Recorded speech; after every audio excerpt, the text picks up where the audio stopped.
কেমন আছেন সবাই? আমি রুমানা, আছি রূপচাঁদা রান্নাঘরে। আমরা আজকে দেখব রূপচাঁদা চিনি গুঁড়া চাল দিয়ে রেডিমেড ফিরনি মিক্স। চলুন তৈরি করার প্রণালীটি দেখে নিই। প্রথমে আমি প্যাকেটটা কেটে নিচ্ছি। আমার 1 কাপ চিনি গুঁড়া চাল লাগবে। আর এই রেডিমেড ফিরনি মিক্সটা কিন্তু চিনি গুঁড়া চাল দিয়েই করতে হবে।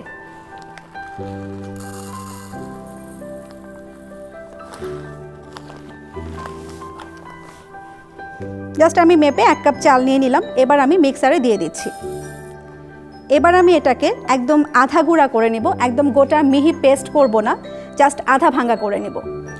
রূপচাঁদা চিনি গুঁড়ো চালটা আমি ব্লেন্ড করে নিয়েছি, মানে আধা ভাঙা করে নিয়েছি। একটা প্লেটে আমি ঢেলে নিচ্ছি।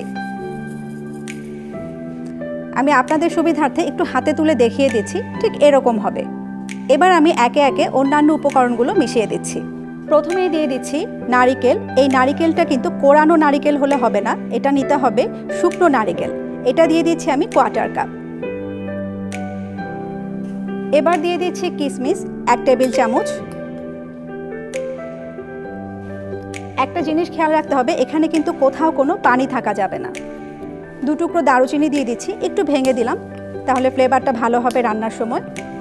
2টি তেজপাতা একটু ছিঁড়ে দিয়ে দিচ্ছি। আমি কিন্তু বারবার বলছি এখানে কোথাও কোনো পানি থাকা যাবে না।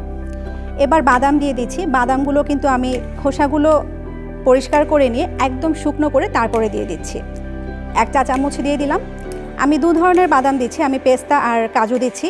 আপনারা চাইলে অন্য যে কোনো বাদাম ব্যবহার করতে পারেন। 3-4টি জাফরান দিয়ে দিচ্ছি। এই জাফরানটা কিন্তু ফিরনিতে খুব সুন্দর একটা ফ্লেভার নিয়ে আসবে। এবার দিয়ে দিচ্ছি চিনি। চিনি আমি দিচ্ছি আধা কাপ। আর এই চিনিটাও কিন্তু একদম শুকনো চিনি নিতে হবে। চিনি আমি আধা কাপ দিচ্ছি, আপনারা আপনাদের টেস্ট অনুযায়ী কমিয়ে বাড়িয়ে নিতে পারেন। দিয়ে দিলাম। সব কিছু কিন্তু দেয়া শেষ। এবার আমি জাস্ট একটু মিক্স করে নিচ্ছি। একটা জিনিস লক্ষ্য করলেন কি, আমি কিন্তু এখানে কোথাও কোনো হাত লাগালাম না, কারণ হাতে যদি পানি থাকে এই রেডিমেড ফিরনি মিক্সটা কিন্তু বেশি দিন ভালো থাকবে না।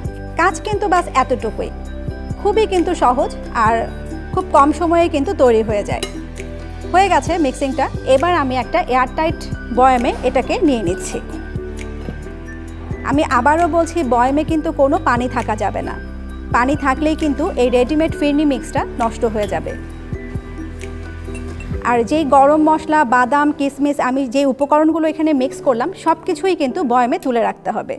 আর এই ফিরনি মিক্সটা কিন্তু অবশ্যই এয়ারটাইট বক্সেই রাখতে হবে। সবগুলো মিক্সিং কিন্তু আমি বয়ামে নিয়ে নিয়েছি। দেখলেন তো কত সহজে রূপচাঁদা চিনি গুঁড়া চাল দিয়ে রেডিমেড ফিরনি মিক্স তৈরি করে দেখালাম।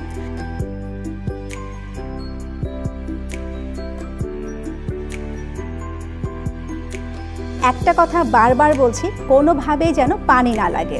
পানি লাগলে কিন্তু রেডিমেড ফিরনি মিক্সটা নষ্ট হয়ে যাবে। আজ এ পর্যন্তই। আবারও দেখা হবে রূপচাঁদা রান্নাঘরে। সে পর্যন্ত সবাই ভালো থাকবেন। ধন্যবাদ।